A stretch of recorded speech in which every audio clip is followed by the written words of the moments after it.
To do, it's your boy T-Lee, and I'm back with another fire video. Today we're gonna be reacting to why this Chicago gang chief snitched.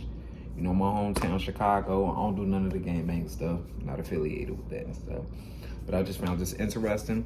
Boy Tommy G, he is always in the craziest positions on interviewing the craziest people, from scammers, carjackers, I think a couple killers, but gangs and stuff. You know, the wild side. So we just gonna jump into this and see my boy got to talk about my city. Love my city, man. Part of the reason why you're notorious, they say you snitched on your gang, wore a wire, you were an informant. Tell us about that. I didn't snitch on my gang, and people are just ridiculous.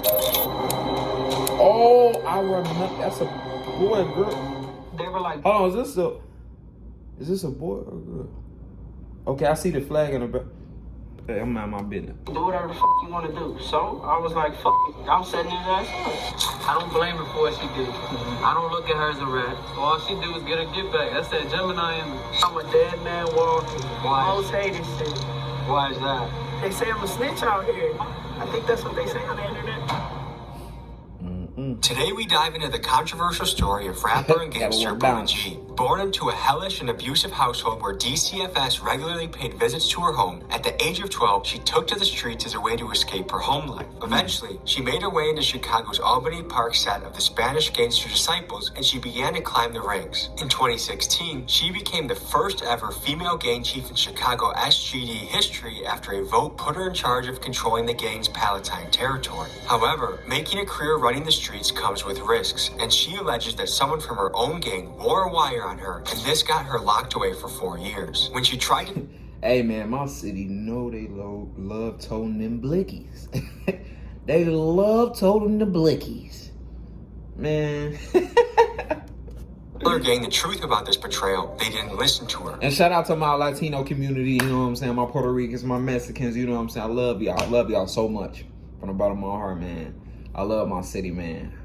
Man, hey, everybody got a ghetto. Everybody got a bad side, a good side to their city, man. So, man. To get revenge, she decided to wear a wire on the very same person that wore a wire on her. Now, exiled from her own gang, she runs a renegade crew of other excommunicated gang members, ranging from BDs to Milwaukee Kings to maniacs. This, folks, is the story of Buddha G, the gang chief turned informant. Things happen. Things are changing. Our world upside down.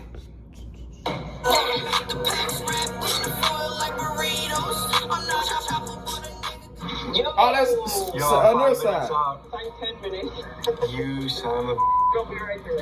Okay, we'll see you in a few then. Get you some chicken. I'll get a mom to chicken, okay? We're meeting a gangster rapper at KFC. Is this kind of like the American stereotype that everyone else would Yeah, they up north. where you'd meet a gangster rapper? I don't know. There's a little bit of concerns that the neighborhood she's from wants her erased, deceased, X'd out, desperado, no más, adios amigos.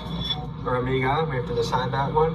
One of my biggest pet peeves about working with rappers is their timeliness. How the you run your city, but you can't even run your clock or your schedule. This just isn't about Buddha G, this is about rappers in general. How do you buy a $40,000 Rolex and you can't even tell the goddamn time?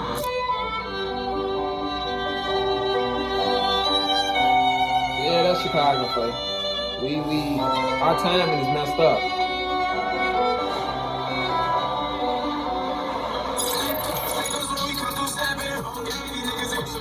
Yeah, they out west now.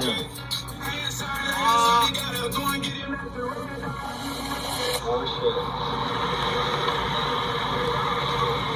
shit. You guys keep tattoo shops busy, don't you? Wow, we doing so what's up, boss? How you doing? Nice to meet you. Why I thought the funeral took I'm already talking about my funeral. Why I thought the cemetery was right here. Where's it? No. It's downward, right? It might be. Yeah, it's the next light, I think. I believe it's the next light. Okay. Yeah, so if you want to just follow me. Let's do it. Alright? Yeah, they northwest. I'm familiar with my city. Of all places we could have met, why are you in a cemetery right now? I'm a dead man walking. Why is that? They say I'm a snitch out here. Confidential informant, I took down my whole gang. I think that's what they say on the internet. Did you take down your whole gang? No. I got my get back on a nigga that set me the up. Am I a snitch, Lefty? He's one of the originals. That ass douche. Let's just say less. But Drake, y'all some lame ass. Bunch of bitch. Facts. You're the first street guy that I've heard use the word douche before, and I like that. Oh yeah, bro, because you gotta, I'm half Puerto Rican, half white. You gotta use some hood in it. Yeah. And you just got out of prison? 6 years. For a nigga that told. And they ain't touch him because they ass soft. It was an attempted murder at first, and they dropped it down to aggravated battery with a firearm. Why'd you hypothetically, allegedly, get into a situation of attempted murder? I ain't no bitch. And I guess Buddy thought I was a What happened, Lefty? I believe he was blowing at us. Talking crazy. And somehow my brother hopped out. The man lost all his street cred. He snitched. My brother was one of the first loyal people from that neighborhood. Gave too much love and loyalty to people that didn't give two back. What's it like being out right now? Sometimes I'd rather be back.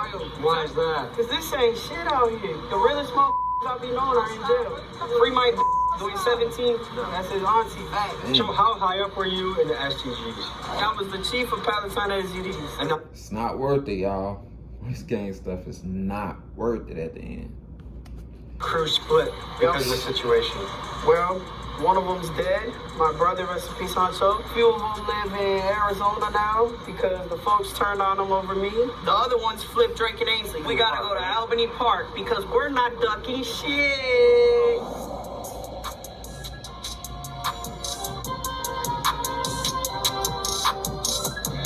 It's gotta be quick because it's hot right here. The reason why I brought y'all to just anybody's neighborhood is because clearly I'm not ducking shit and I'll go wherever the and I don't care. It is what the it is. Strategically, is this a stupid move? Very. Why do it then? Flexing. But maybe we flex in another location that doesn't. We're gonna go in my neighborhood now. You're after transition. Yes. When did you start? About 6 or 7 years. What's it like being on testosterone? It's great. Tell me That's why I flex so hard. I'm not your average I can beat niggas up, so I guess it's working. And I'm trying to all the time, and you know I got more energy. You know what I'm saying?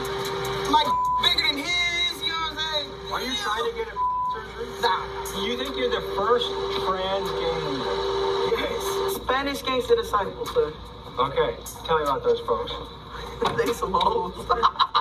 Well, how long do you rock with them? Shit, 22 years. And what made you join them? My pops is an old school royal, and I hated that nigga, so I went straight to his op shit and turned out. And I was cool as I was locked in with rest in peace, baby. So it sounds like you got some childhood trauma going on. A lot. Yeah. You hated your dad so much that you joined his rival hood. Yeah, that and the fact that I was cool with a few of them. So yeah, I got no love at home. Hold on. Does she got blue on her lining? She got That and the fact that I was cool blue on her. Okay, I'm out of my business. with a few of them. So yeah, I got no love at home. Look at that. I mean, give people a picture of what your childhood was like. It's horrible. How so? Shit, beat, starved, and some more shit, all that shit. Your parents. Foster care. We'll get more into it when we get to my crib. To get to know Buddha better, we went to her house, a safe spot away from her enemies so we could actually sit down and talk to her without having to look over our shoulders. They want an MTV Cribs. Oh God, no. This is the dining room. That's a cat. What's up, cat? What's up, cat? This is the living room. Oh, y'all got So she's a lady at the end of the day, which I'm getting at. Okay. So if I hit a meet, then it. Currently, broke my bed. How did you My know? frame. Don't ask questions. Trappy! You put graffiti on the wall? Sure did. And you think you're gonna get your deposit back? Probably not. For everyone who wants to know where I got my beard from. Is this medically prescribed? Yes. You inject it? Yeah. Are you glad you did it, or is there any part of Yes, you that's I'm like... glad. No, I wouldn't take it back for shit. My assumption is that being trans in the hood is one of the hardest things to be. Being me, period, in the hood. Being a in the hood first was hard. Being a female in general. So Yeah, you still get I'm some the only period. one in the history of Chicago that's ever had a hood. Meaning you ran the hood. Yes. How many people did you oversee? 20 at a time. And what... Yeah, she still get a cycle. And what would be your responsibilities as a chief? To make sure they did what they had. That's I'm not gonna answer. Did you have team meetings? Hey guys, come on for spaghetti and pizza. We're gonna talk about how we're gonna spin the block. We had juntas. Yeah, Juntas? we had organized meetings. Yes, the SGDs were very organized. Within a clique like that, I've heard rumors that people might pay a monthly amount for life insurance. Basically, like if one of the crew gets shot, then you guys pay for the funeral with a. It's called a caja. Everybody pays dues. It depends on your hood. On my block, everybody paid $30 a week. What if someone didn't pay? They got on the wall and got their ass beat. Exactly You have to like stand this. there, and if And it's someone's all, it punching starts you? over. Someone's punching me. Yeah, hitting that's me, how I got in the game. And no defending. Like yourself. grown men. No one's defending themselves. No, niggas bigger than you. How long? Gave me my initiation. My initiation was 2 minutes. So that's the one thing about the games I'm trying to understand. That hey, we want you on your team, but we're gonna beat the out of you first. It's to show how tough you are.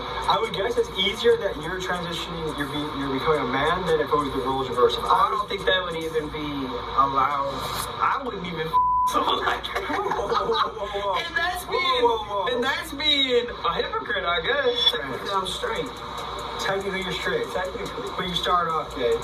Started off as a gay. Yeah. Okay. Wouldn't you say the hood is one of the most homophobic places you can find? Yes. But it's crazy how many niggas that are undercover. I got homies that are locked up that tell me all the time, man, so-and-so's in the joint getting fucked. So-and-so's in the joint so-and-so's this, so-and-so's that, but be the most gangster niggas out in the street. What percentage of Facts. in jail you think are having sausage? All of us. Probably like 80. I kind of doubt that number. Man, you better do your research on that one. If I ask your boys downstairs, you think they'll say that? Come on, let's go ask.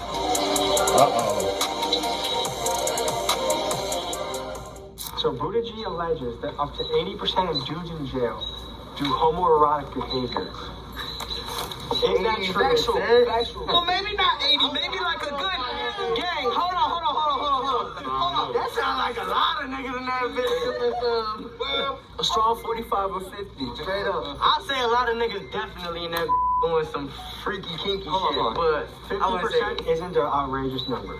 You think that's legit? I'd say about 65%. you were just there, you know. About 65%. He Because just came home, he knows. there was trannies in there with titties, bro, and niggas was real live feeding these joints. The stats I was hearing about homosexuality in jail seemed insanely high, so I wanted to do some fact checking. However, these days it's hard to get statistics on purely gay activities because most studies lump everyone that is non-heterosexual under the big LGBT plus umbrella. But most reasonable studies conclude that in the general population, it's estimated that 3 to 5% of U.S. men are gay. According to the Bureau of Justice's 2016 National Inmate Survey, 7.4% of men report being gay or bisexual. However, let's ask ourselves the question, how many men truly feel comfortable documenting whether they are gay in jail? An article I found on prisonwriters.com entitled Gay for the Stay alleges that 50% of prison inmates go gay. The writer of the article, Ask Buddy Hurst, alleges that prison code has a different way of looking at homosexuality, and it goes like this. Only the person performing the act is gay, but the person receiving it is still straight. I guess you could say it's a loophole to still get your rocks off when facing years without the warmth of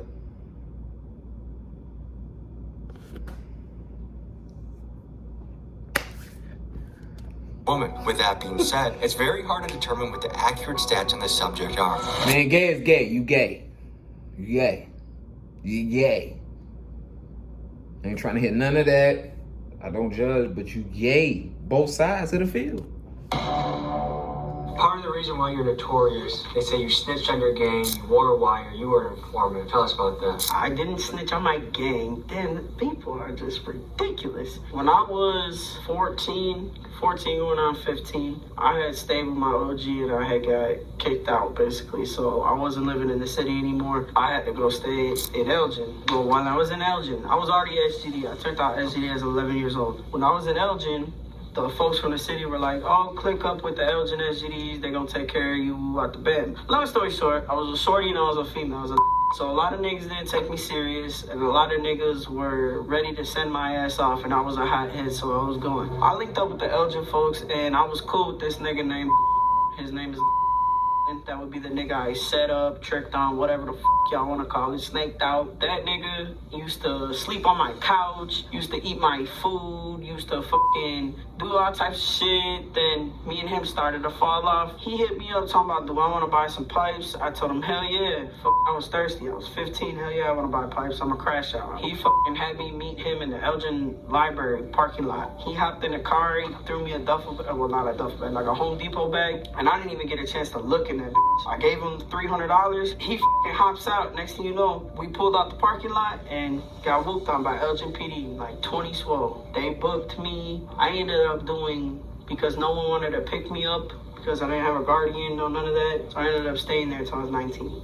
4 years for a gun? Yes. As a 15-year-old? As a 15-year-old. So imagine the type of animosity and hate and grudge I had towards this man. I thought, okay, I'm an SGD. When I get out, they're gonna do something about it. Okay, so I got out at 19. I was back in the hood. I called the demo. The folks told me basically like this: either I could take an ass whooping for pointing a finger at a member like that without paperwork, or I could shut the fuck up and just deal with it type shit, because it's his word against mine. So because I was a female and a shorty at the time, they said basically fuck me. So I stopped fucking with Elgin altogether, started doing my own thing. I ended up getting locked up again for unlawful communication of a witness. I went away again to the joint at 22. I came home at 24. When I came home from the joint, they had closed the original hood I was from. So they basically told me this: either you transfer out or you take your outs, basically get your ass beat out, whatever the fuck. They were like, you could either go to Drake and Ainsley or you could go to fucking Palatine where your little brothers are at. So I said, fuck it. I went to Palatine. They made me second seat. And the nigga that had first seat, which is my victim on my case, so I started picking the shorties up. At the time, I worked for a cleaning company. I used to give them little jobs, side jobs. They were working. They were putting money in their pocket. They weren't getting locked the fuck up. It came to a point where they voted Smiley, the nigga that had it for P-Town, they voted him out and voted me in as their chief. Local members did this? Yeah. At 28, going on 29 years old, I hadn't caught another felony for some years, so I was trying to work on like getting it expunged type shit. I had met with an attorney on a few different occasions out of Rolling Meadows. So long story short, he said, hey, come in, I want you to sign some papers. So I went, Kool-Aid was with me. We went to the office and he's like, do you want to look over your old cases? So I was like, oh yeah, cool. So he gets to showing me all types of shit. So I'm looking at everything and I came across that case as a juvenile. He had all my juvenile shit there. He showed me and it literally said that man's name in black and white, and it just triggered. It triggered that shit so bad that my ex at the time pulled out her phone and went to take a picture of it. He snatched the paperwork and said, I'm gonna have to ask you to leave. For those of you not in the streets, you may be wondering what Buddha is talking about when she keeps referencing paperwork. Paperwork is the streets' way of revealing things like who may have snitched or who may have lied about their time in prison. One bad piece of paperwork that reveals you are a snitch can completely ruin your reputation. For a historical example, look no further than Judas snitching on Jesus Christ. And for a modern day street example, consider the stories of Tekashi 6ix9ine and Gunna. For someone wanting a career in the streets, paperwork is the last place they want to have their name appear. But is there ever an appropriate time to snitch? In Buddha's situation, what she is alleging is that after years of not knowing whether she was set up by someone in her own crew, she found out with certainty that she was, and that piece of paperwork is what caused her to take action and choose to be a snitch. I left, I got in the car, I got to calling all the SGDs that I know that got some juice, and I said, look, Kool-Aid now is the second person that is seeing this paperwork with this man's name on it. Either you guys do something or I'm gonna smoke his ass something. They're like, well, you smoke his ass, we come after you. And not only do they come after me, they come after my girl, who has nothing to do with anything. We had a foster son at the time. Another kid I took in. My boys. Like, why do you think they didn't believe you? Because I'm a female. So I was like, fuck it. I was like, I'm setting his ass up. I don't blame her for what she did. I don't look at her as a rat. She grew up in a fucked up situation. She was a female in an organization that is genuinely male. They picked on her. She don't want to admit it, but they tried to use her. They sent her up the river. They sent her off. And the ass motherfucker that set her up, the hood still honored her. So all she did was get her get back. That's that Gemini in her. If you really know Buddha, she's one of the most loyal people you ever gonna meet. But she does believe in not for not. Now, do I call that snitching? No. The way I met Buddha G, same hometown over there back in Elgin. Like I said, she had to do what she had to do, It's like when 6ix9ine, when he read it, You know, he ran on people that betrayed him, you know. Obviously, in this case, it's the same situation. You know, she had to rat on somebody that betrayed her as well, you know. Do you think it's justified to rat on somebody that betrayed you? If that person didn't have your backs from day one, I'd say yeah. And like 2 days later, I was pulled over by the gang unit in Elgin. And they were like, hey, where's your boy Bone? Playing around with me, trolling, because they know what he fucking did. The same fucking officers, they basically told me they were looking for him. I said, what y'all want him for? They said, just a traffic warrant. I said, that's enough. Give me your card. I'm trying to talk. They said, can you get him for anything? Can you get him? I said, shit, let me see what I can do. It just so happened that one of his shorties hit up my little brother and said, hey, I got these pipes for sale. Ooh, do y'all want to buy any? I said, yeah, tell Bone, call me. And that's what I did. I wore a body cam. I hopped in a car with him. I bought a pipe off him, and I'm the only SGD he set up. He set up vice lords before. He set up foes. When he ended up getting his charge for this, he did no time. The state waived it. If you look public records, that man did absolutely no time for the shit that's all over the internet. So my life is fucked for me being spiteful, and he's fine. I wanted to be fair and get both sides of the story, so I had Buddha tell me who her ops were so I could message them on Facebook. I hit up 5 guys from the crew, but none of them got back to me, so their side of the story is left untold. Now, me, that everyone got in their head that I'm some big snitch, right? Okay, bond, $1.25 million. Yours. Mine. Did the state come and help me? No. The only reason I got it dropped down to aggravated battery with causing bodily harm with a deadly weapon, whatever the is because Smiley, my victim, was in Mexico and they couldn't get a hold of him. I wanted to explore how common snitching really is, and there's a variety of stats that you'll find on this. One study from the Innocence Project found that 11% of people convicted of a federal crime got a reduced sentence for providing substantial information. Another study by Northwestern School of Law found that in cases when a defendant was wrongfully sentenced to death, 46% of the time it was because of a false testimony of a jailhouse snitch. Now, it's easy for us to sit on the sidelines and claim that we ourselves would never snitch, but when faced with spending years of your life in a cage or facing the death penalty, it's easy to understand why people turn informant to save their own skin. So it goes to show, for a criminal organization, a code of silence is essential because even just one snitch is powerful enough to bring the whole group down. And if you want proof of this, you'll have to look no further than the RICO cases that brought down the Italian mobs in the 1980s and 90s. What makes you the leader? Because I don't be sending niggas off, gang. My niggas weren't getting locked up. My niggas were doing real life shit, making real money moves. They was getting to that bag. True leader is somebody that will get in front of you and show you what to do. Not go tell you to go do something stupid. When I hung around Buddha for the first time, it was cool, all good vibes, real genuine, you know? And a lot of conversations me and Buddha have had, like, you can tell she's realer than most niggas out here, for sure. Everybody that was under Buddha when she was chief of her hood and shit, everybody was, anything that Buddha had, they had, you feel me? That's what made Buddha a good leader. What's crazy is we grew up in a neighborhood damn near next to each other. She had a fucked up household, I had a fucked up household. And I was in a low predicament, I met her, and from there, she took me in. She never switches. If she got it, you got it. I mean, shit, I grew up literally in trap houses. I grew up on the block. I grew up sleeping in gangways. Like, I had to fend for myself. I've been stabbed, I've been shot, I've been shot at. When I got shot, I got that fucked up left lung now. I can't breathe out of my left lung like that. So that's why it was a nickname Lefty as a child. How old were you when you got shot? I was 15, about to be 16. That's young, dude. I was a kid, got it marked across my back. Never get rid of it. Where are you? I'm Maniac Land Disciple from Rockland, Georgia. To be honest, my plan now is to grow better with my family. I got my girlfriend that I call my wife, my stepson's mom, and she was there for me through all my prison biz, everything. So I got to give her the world. That's my everything. And I got to make Buddha proud. Buddha says she wants me to do good. She said she wants me out the way, so I'm out the way.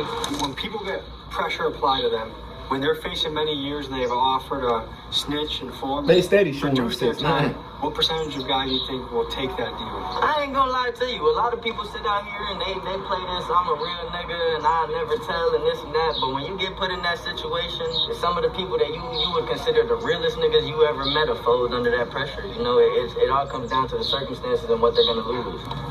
I'm gonna show you something that's gonna blow your mind. Sexy. In real estate, it's a battle every day. Congratulations. Is it tough to be trans in the hood? Shit. Nah, I wouldn't necessarily say that. You feel me? Most niggas are accepting of females that are transitioning into guys. What about vice versa? You don't see many gay guys gangbanging. I'm not gonna lie. You don't see it. And if it's a guy transferring to become a girl, you definitely, there's like a 0% chance. I've never seen it in my life. Being trans in prison is a real hot button issue, particularly if it is a biological male entering a female prison. Given that Buddha G is currently in transition, I wanted to get his take on the controversial topic. A transgender, what do you think when a person with a goes to a female jail? I think that's a crock of shit. I think if they're gonna come to a female jail, they should be cutting that bitch off first. Because to be honest, all you have to do right now in a male joint is take hormones for 4 months. And I know this because all the transgenders in the joint, they go to like meetings with the wardens. And when you're a transgender, you're in a male facility, all you gotta do is take hormones for 4 months and they send you to us. Who gives them the hormones? Healthcare, medical. The prison medical. The prison medical. They see psychiatrists, they tell the psychiatrist, I feel like I've been a woman since birth.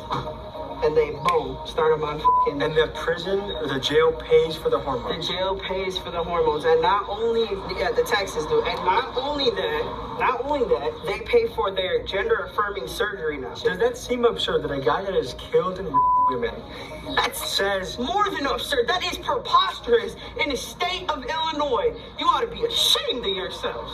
Any final thoughts you want to leave the people with? I just want everyone to know I'm not what social media says I am. You know, I mean, I really don't give a fuck what y'all think, but that whole snitching shit, it has really tarnished my street credibility. But to be honest, I'm not in the streets no more, so I really don't give a fuck. If you guys are gonna keep talking on the internet and trolling me how you're gonna kill me, just do it already. Like, I'm not asking for death, but I mean, I'm tired of the unknown, like I told you. My impression of talking to your squad, talking to you, is that you take care of your people. I do. You're a good leader. You care about them. So I would say, let's try and get you that rapper money. Like, share, subscribe. It's been a pleasure meeting you. Sure, bro. I wish you the best. You're welcome here anytime. You know, I'm not going to tell you where here is, but you can come to Casey's, get you some. So he can shoot the rest of the music video that he's working on. Video coming soon. Illusionary Film. Yes. Best cameraman out there. Hey, shout out Illusionary Films for the connection, and also shout out his uncle. Shout out Uncle Joe. Hey, real honkies for life. Peace.